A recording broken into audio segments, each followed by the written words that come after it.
விடுதியில் அவர்களுக்கு இடம் கிடைக்கவில்லை.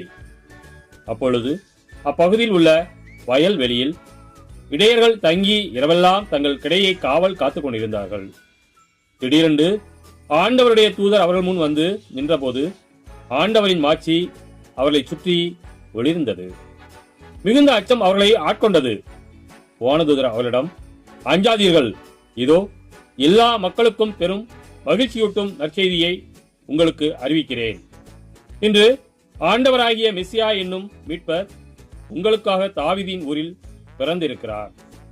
குழந்தையை துணிகளில் சுற்றி தீவன தொட்டியில் கிடத்தியிருப்பதை காண்பீர்கள். இதுவே உங்களுக்கு அடையாளம் என்றார்.